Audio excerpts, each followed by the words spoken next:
We are at Road Atlanta. Dustin actually brought out his real Formula Drift Pro 2 car. It's one of the few in Formula Drift that still has style. Is that your goal? True to the roots. True to the roots. Yeah, so that's where the thing. it all started. That's what matters. I honestly think some of the best cars now, some of the best looking cars are in Pro 2. This one, you updated it kind of mid-season, right? Yeah, I did a little damage to it at a couple of fun events this year, and so it was time to give it a refresh to make sure it's presentable for everyone. Let's do a quick walk around. I have such a soft spot for the Type X, like S13 hatchback kind of look. I had a 91 hatch, but of course mine was mostly stock, so it wasn't as crazy as this. But I'm guessing this probably started as your street car? This was actually the first 240 I ever purchased for myself to learn how to drift with. So it's started with me and it's taken me all the way to Pro 2. The fact that it has real paint and the fact that you spend so much effort to keep it looking good is kind of like, that's your MO. Yes, for sure. It's like, drifting at its core, it's a rolling car show, you know? It's a show for the fans, and well, it looks better going sideways, but a beautiful car. That is so cool. But we're not afraid to drive it hard though. Yeah, I see that. We'll put it on a wall if we get a chance. So what happened there? In my top 16 and top 8 battle at St. Louis last weekend, or 2 weekends ago, I scrubbed Touch and Go 2 a couple times. It felt amazing. It was so fun to get that section right, because it was a new track for everyone. It was such a tricky track to kind of figure out, but once it was like, we got comfortable with it, it was so much fun. Yeah, and you got all the way into top 8 too, Yep, huh? made it all the way to top 8, ended up losing to Alec Robbins, who went on to win the event, so you can't be mad about that. Yeah, as long as the guy who beat you goes on to win, that's the rule. You can't get mad. That's the rule. Tell me a little bit about the outside. Like, what kind of kit are you running? It is a Origin Lab attack line kit with Type 3 rear fenders and Type 4 front fenders. Rays 57 CR in the Sakura pink. These are the gun blue versions. There's some extra spares that we had from today, but usually it's all in the Sakura pinks. Fitment wise, it's 17 by 9 plus 12 up front, 18 by 9.5 plus 12 in the rear, and I run a 255 35 17 up front, as well as a 255 35 18 in the rear. While it looks great from the outside, this thing sounds absolutely amazing.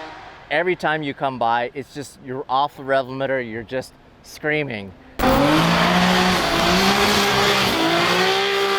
lot of people always say it's 2J or sometimes an RB, but it is in fact a non-VVTi 1J. What? That's why it sounds so good. This is probably one of the best inline 6 sounding motors ever.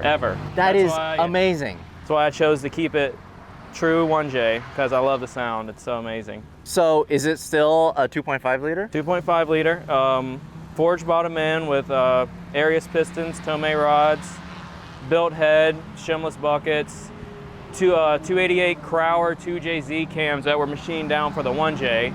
It's got a GTX 3582 RS. So how much power are you making out of this? 630 at the wheels. You know what? That's actually pretty conservative for Formula Drift, even for Pro 2. A lot of the Pro 2 guys are running way more power. Way more. But the fact that you can make it into top 8, and the fact that, I mean, what are you points-wise right now? Sitting 11. So you don't actually need that much power. It's so much about qualifying well and kind of putting yourself into a good position. Tell me about the suspension. Stance XR3 coilovers with GK Tech V4 angle up front. I run Park Shop Max rear with the dynamic toe. I run a sway bar in the rear. I run a sway bar up front, the GK Tech. I love that you could just see everything so clear. Yeah. What kind of brakes are those? These are the Park Shop Max Z32 calipers and pads. They run that all the way around, Z32 calipers. I tried to keep as much factory stuff as I could, but with doing like the rear mount radiator and everything, it was necessary to get the air movement back here. So we got some NACA ducts, and there's really no ducting to it, honestly. It's just a radiator back here, but the car stays cool all the time. The interior's got some Bridgemoto seats, Samsonite 5-speed sequential. The Motec C1212 dash, biggest dash in Formula Drift for sure. Oh, what is that? Yeah, let me, That is like an iPad. I got lucky enough to partner up with NX Electrico last year, and so they set me up with all the Motec goodies. The car is basically wired like it could be in an IMSA paddock. Never had a wiring problem one time. It's been amazing. How much just in wiring on this car? Over 30 grand. What? Is that even possible?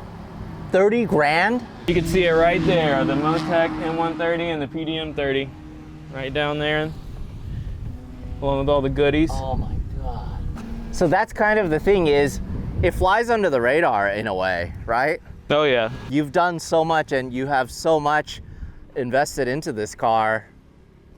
It's really cool to also to see how much it's evolved too. Oh yeah. Yeah, very cool.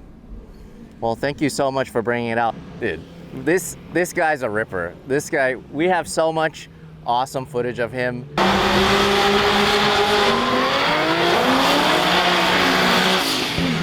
You got the style part, you got the sound, the car looks amazing, and you got the driver mod right here, Dustin, behind the wheel. So thank you so much for bringing it out, and I think that's a wrap.